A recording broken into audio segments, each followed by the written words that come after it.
Good morning, friends. After completion of chapter number 5 of accounting equation, अब हम देख रहे हैं चैप्टर 6 जिसमें हमें सीखना है अकाउंटिंग प्रोसेस क्या है। तो जस्ट टू रिकॉल, जब हमने आपको स्टेजेस बताए थे, स्टेप बताए थे अकाउंटिंग के, तो उसमें सबसे पहले मैंने आपको बताया था आइडेंटिफिकेशन। उसमें हम आइडेंटिफाई करना था कि कैश आपके फाइनेंशियल ट्रांजेक्शन कौन से हैं, नॉन फाइनेंशियल। फिर हमने बताया था मेजरमेंट, जिसमें हम मेजर करते थे क्वांटिटेटिव वैल्यूज़ को, उसमें मीन्स क्वांटिटीज़ को वैल्यू में कन्वर्ट करते थे, उसकी प्राइस वैल्यू क्या है। इसके बाद जो स्टेप था, अगला स्टेप जिसका नाम था रिकॉर्डिंग। तो रिकॉर्डिंग को हम हमेशा वैल्यू से करते हैं, क्वांटिटी से नहीं करते। रिकॉर्डिंग कैसे करते हैं अब हमें ये समझना है। तो रिकॉर्डिंग में दो तरीके की बुक्स होती हैं, प्राइमरी बुक्स और सेकेंडरी बुक्स। तो पहले हम सीखेंगे कि प्राइमरी बुक्स में हम कैसे रिकॉर्डिंग करें। तो उसमें जितनी भी तरह की रिकॉर्डिंग होगी वो हम लोग सीखते हैं वन बाय वन कि क्या क्या करना है। तो मेनली जो प्राइमरी रिकॉर्ड है वो है जर्नल बुक। तो जर्नल बुक को हम बनाते हैं, उसके लिए कुछ बेसिस दिए गए हैं। तो वो बेसिस मैं आपको बताने जा रहा हूँ। इसमें कई अप्रोचेज है, ट्रेडिशनल अप्रोच है, इंग्लिश है, ब्रिटिश है, अमेरिकन है। तो हम लोग जो फॉलो करते हैं वो है ट्रेडिशनल अप्रोच, लेकिन थोड़ा थोड़ा हमें उसके लिए जान लेना ज़रूरी है कि बाकी अप्रोचेज में, ये मैं आपको बता दूं, अप्रोच हम कोई भी यूज़ करें एंड रिज़ल्ट वही आएगा। इसलिए ट्रेडिशनल अप्रोच जो सबसे अच्छी अप्रोच मानी जाती है, हम अपनी कोर्स में, सिलेबस में उसी से काम करते हैं। तो अप्रोच वाइज देखा जाए तो हमारे हिसाब से जो पूरी के पूरी ट्रांजेक्शन्स हैं पूरी अकाउंटिंग में, जितने भी, इट में भी लैक्स और 2 lakhs what ever it is, उसको हम लोगों ने क्लासीफाई कर दिया। तो क्लासीफाई करके वो 3 तरीके के अकाउंट्स हमारे सामने, 3 तरीके के ट्रांजेक्शन्स आ गए। तो बेसिकली देखा जाए तो 2 हैं, दूसरे वाले के 2 पार्ट हैं, तो कुल मिला के 3 हो जाते हैं। तो सबसे पहले वो अकाउंट्स हैं जो पर्सनल अकाउंट कहलाते हैं। पहले हैं पर्सनल अकाउंट्स। तो पर्सनल अकाउंट का जो, अगर आप रियल मतलब समझें, तो वो अकाउंट जिसमें कोई पर्सन इन्वॉल्व है।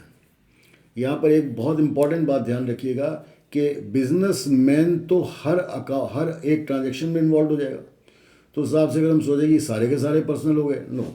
तो ध्यान रखिएगा कि किसी भी ट्रांजेक्शन को जब आप टच करें तो उसमें प्रोप्राइटर को अवॉइड कर दीजिए, क्योंकि proprietor is always in the every transaction. Business तो सब में इन्वॉल्व रहेगा।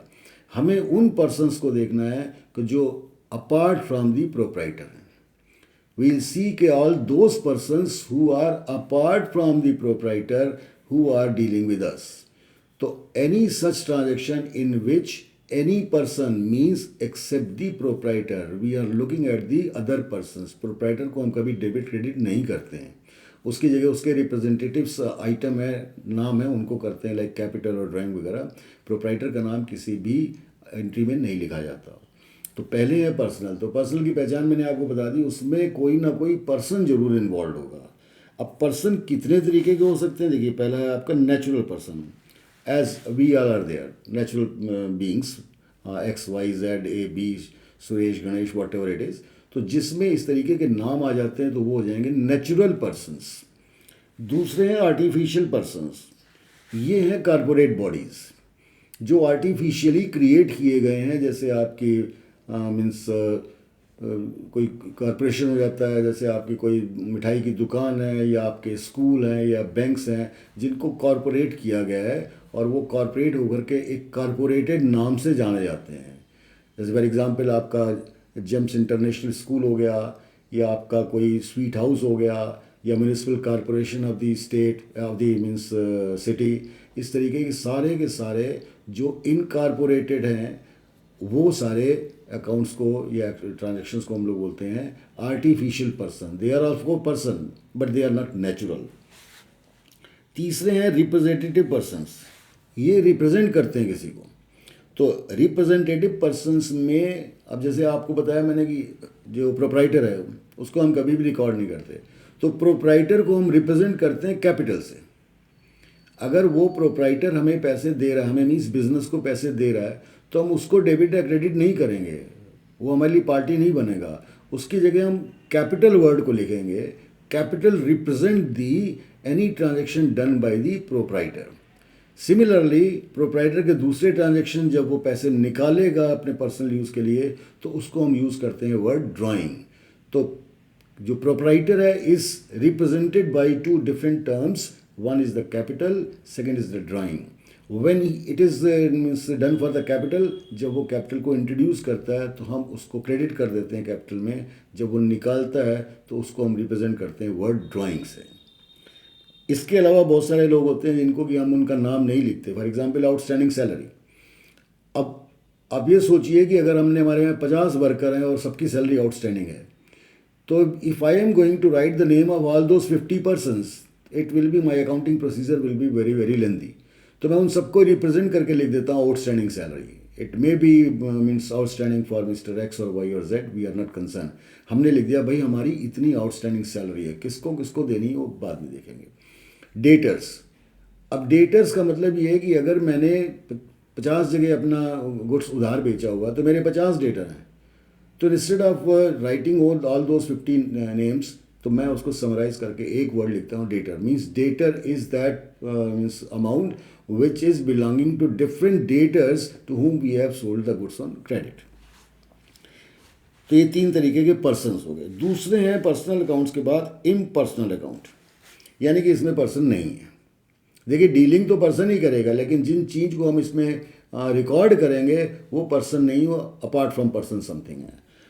रियल अकाउंट्स ये भी इम्पर्सनल है, इसमें पर्सन नहीं होता. तो रियल अकाउंट जो होते हैं they are the assets etcetera, जिनको हम छू सकते हैं, देख सकते हैं, या कोई intangible assets, trademark, goodwill, copyrights etcetera, जिनको हम देख नहीं सकते बट वो भी एसेट्स हैं. यानी कि real account deals with only assets, जो कि हमारे मीन्स या तो टेंजिबल होंगी या इनटेंजिबल होंगी. ये 2 टर्म हम लोगों ने टर्म के समय सीखे थे. Nominal account again is a impersonal account, इसमें पर्सन इन्वॉल्व नहीं है. तो ये किससे डील करते हैं? इसमें आपके इनकम होंगी, एक्सपेंसेस होंगे, लॉसेस होंगे, इस तरीके के जितने भी इवेंट्स हैं या ट्रांजैक्शंस हैं उनको हम लोग नॉमिनल बोलते हैं. ब्रिटिश अप्रोच में डबल एंट्री सिस्टम जैसे हमारे यहाँ है, उसी को बेसिस मान करके कुछ चीज़ें डेबिट और क्रेडिट की जाती हैं. वो रूल मैं अभी आपको सिखाऊंगा कि किस चीज़ को डेबिट करना है और कब डेबिट करना है, किसे क्रेडिट करना है और कब क्रेडिट करना है. अब हमारे गोल्डन रूल्स हैं, जिन रूल्स के ऊपर हमारी अकाउंटेंसी काम करती है. तो ब्रॉडली स्पीकिंग हमने क्या किया आपको अभी बताया कि मैंने अपने सारे ट्रांजैक्शंस को 3 पार्ट्स में बांट दिया, पर्सनल, रियल एंड नॉमिनल. तो जितने भी ट्रांजैक्शन ऑन दी अर्थ हो सकते हैं सबको हम कैटेगराइज कर सकते हैं. इन तीनों के अलावा कोई और डिफरेंट टाइप का ट्रांजैक्शन हो ही नहीं सकता. या तो वो फॉल करेगा पर्सनल कैटेगरी में, या फॉल करेगा रियल कैटेगरी में, या नॉमिनल की कैटेगरी में करेगा. तो मेरा सबसे पहला काम क्या होगा, मैं उस ट्रांजैक्शन को देखूं कि वो किस में फॉल कर रहा है, और फिर उसके लिए जो मैंने एक सेट रूल बनाया है उस रूल को यूज़ करके I will either debit it और क्रेडिट इट. तो प्रोसीजर समझ लिया आपने. हमें करना क्या है कि आपको ट्रांजैक्शन दिया गया, आप ढूंढ लीजिए कि ये पर्सनल नेचर का है, रियल नेचर का है, या नॉमिनल नेचर का है. यहाँ ध्यान रखिएगा कि ऐसा ज़रूरी नहीं है कि जो पार्टीज़ इन्वॉल्व हैं या जो ट्रांजैक्शन में अकाउंट्स हेड इन्वॉल्व हैं वो सारे रियल के ही हों या सारे नॉमिनल के. कुछ नॉमिनल हो सकते हैं, कुछ रियल हो सकते हैं, कुछ पर्सनल. तो यहाँ थोड़ा सा हमें ध्यान रखना पड़ेगा कि जो हेड्स, जो टॉपिक्स या जो अकाउंट्स मेरे ट्रांजैक्शन में पर्सनल नेचर के हैं वहाँ पर हम पर्सनल का रूल लगा देंगे. जो रियल नेचर के हैं वहाँ हम रियल का रूल लगा देंगे. एक छोटा सा एग्जांपल बता रहा हूँ कि सपोज आई से गुड्स परचेज्ड फॉर कैश. अब इसमें एक गुड्स हैं और एक कैश है. गुड्स भी रियल अकाउंट से रिलेटेड हैं और कैश भी रियल अकाउंट से रिलेटेड है. अब जरा सा मैं इसको चेंज करता हूँ, गुड्स परचेज्ड फ्रॉम रहीम. अब गुड्स हैं और रहीम है, तो ध्यान रखिएगा गुड्स रियल है, रहीम पर्सनल है. रहीम में मैं रूल लगाऊंगा पर्सनल का, गुड्स में लगाऊंगा रियल का. अब समझ लेते हैं वो रूल्स हैं क्या. तो दोस्तों पर्सनल अकाउंट जब भी आएगा तो उसमें कोई बंदा होगा. मैंने बताया some person would be there. तो पर्सन 2 ही काम कर सकता है, या तो मुझसे कुछ ले जाएगा या मुझको कुछ दे जाएगा. तो हमें क्या आइडेंटिफाई करना है, हम चेक करेंगे कि अगर कोई पर्सन है ट्रांजैक्शन में तो वो हमसे कुछ ले रहा है या हमको कुछ दे रहा है. इसके अलावा और कुछ कर नहीं सकता. ठीक है। तो अगर वो हमसे कुछ लेके जा रहा है तो उसको आप डेबिट करिए, डेबिट द रिसीवर। जैसे मैंने गुड्स बेचे तो मेरे से गुड्स वो ले गया, मैं उसको डेबिट कर दूंगा उस पर्सन को। और अगर वो मुझे कुछ दे के जा रहा है तो मैं उसे क्रेडिट कर दूंगा। तो रूल क्या बन गया, debit the giver, debit the receiver and credit the giver. तो क्या हमने प्रोसेस अपनाया, what is the fundamental process, I have selected a person who is there in my transaction, identify whether is a receiver और a giver. अगर वो receiver है आप debit कर दीजिए, आपसे कुछ ले गया। अगर वो आपको कुछ दे गया तो उस बंदे को आप क्रेडिट कर दीजिएगा। This is the rule for personal accounts where person is involve. It may be real means natural person, artificial person, whatever. Real account में कोई चीज़ इन्वॉल्व होगी, कोई एसेट इन्वॉल्व होगी।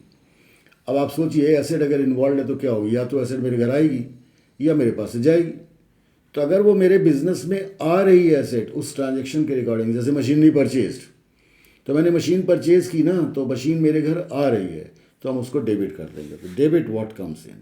और अगर कोई चीज़ चली गई उस ट्रांजेक्शन के मीन्स उससे, तो मैं उसको क्रेडिट कर दूंगा। जैसे मशीन सोल्ड, अगर मैंने मशीन बेची है तो मशीन जा रही है, मैं मशीन को क्रेडिट करूंगा। और अगर मैंने कोई बिल्डिंग, कोई कंप्यूटर खरीदा है, वो मेरे पास आ रहा है, मैं उसको डेबिट कर दूंगा। तो प्रोसीजर क्या बनना कि अगर आपके ट्रांजैक्शन में कोई रियल आइटम है, चेक करिए आया कि गया।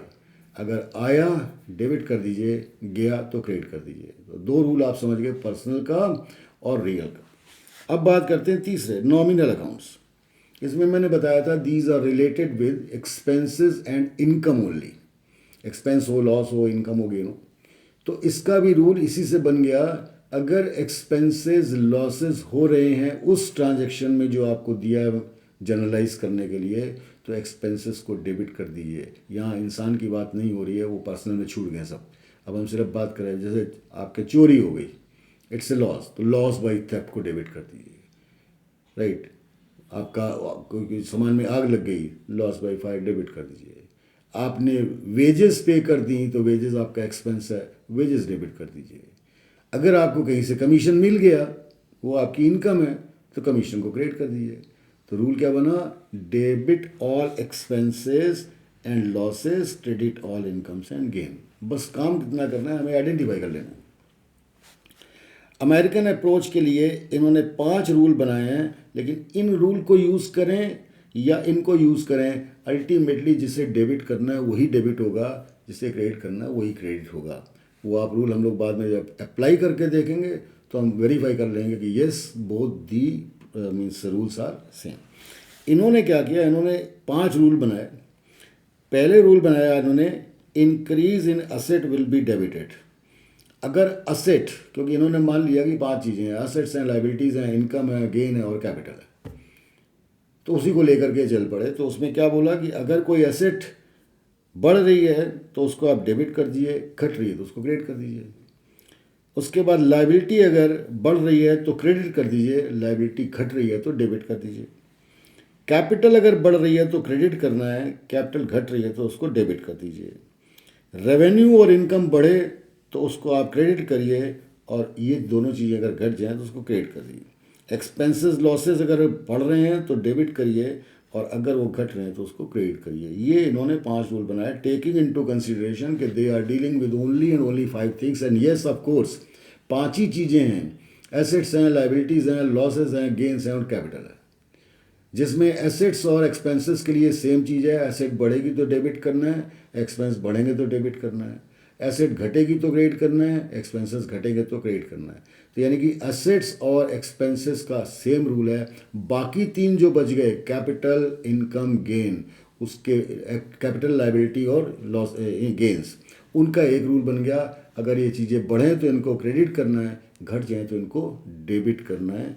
ये अगर हम फॉलो करेंगे इसको, और ये या इस रूल से आपको जो प्रिंसिपल गोल्डन रूल से आपको सेम रिजल्ट ही मिलेगा।